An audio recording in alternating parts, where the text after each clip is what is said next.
Have you ever had a MRI scan? This incredibly clever technology has revolutionised the way that doctors can work out what's going on inside our bodies without the need for exploratory surgery. Things like tumours, internal injuries, all kinds of diseases can be picked up. And it's also the same for our pets, something that the people at the Animal Referral Hospital worked out very quickly, and they installed Australia's very first MRI unit in a private practice back in 2011.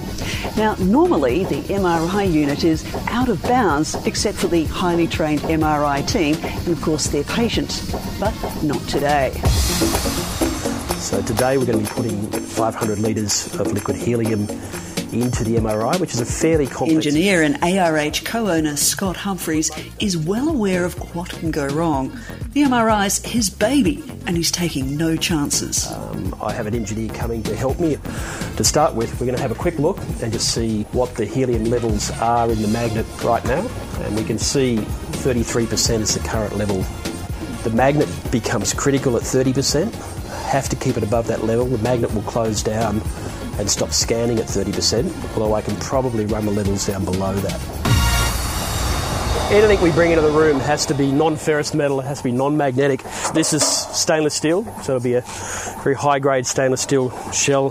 Where we're standing here is right inside the Gauss field of the magnet. The closer I get, the more the drag. So if I had a screw here, by the time I've got to here holding that, that's going to get taken out of my hand and go straight through into the centre of the magnet.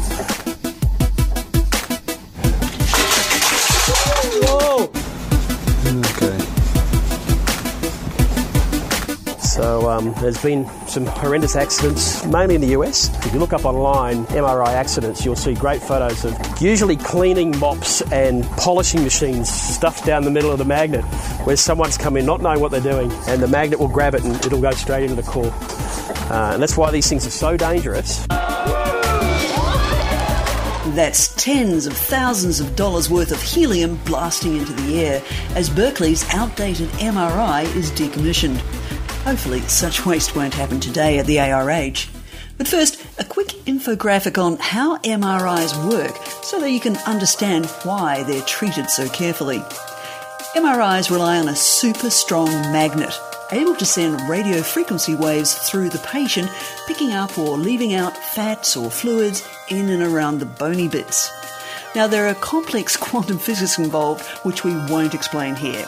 Suffice to say that a trained radiologist looking at an MRI scan can tell you everything happening in that body, including what they had for dinner.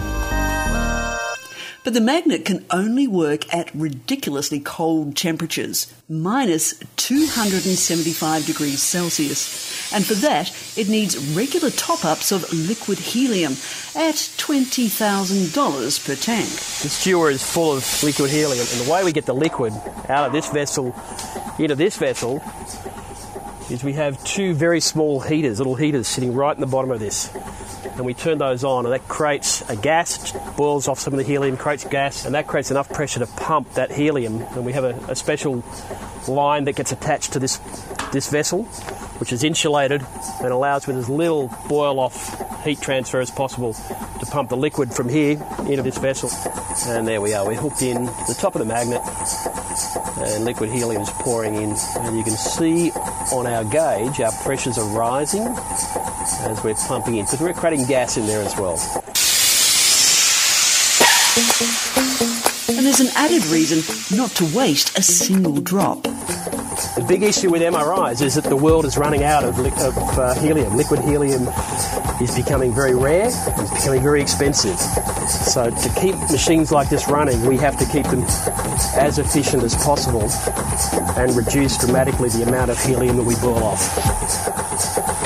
It's not inaccessible. We could get to this area, but we're not going to reach back. MRIs are expensive, but patients would be far worse off without them. And while operators try to keep costs as low as possible, the reality is that governments only subsidise people needing MRIs, not pets. To see more stories like this, register free. Just choose a channel, Veterinary Pro or Pet Owner, and stay updated.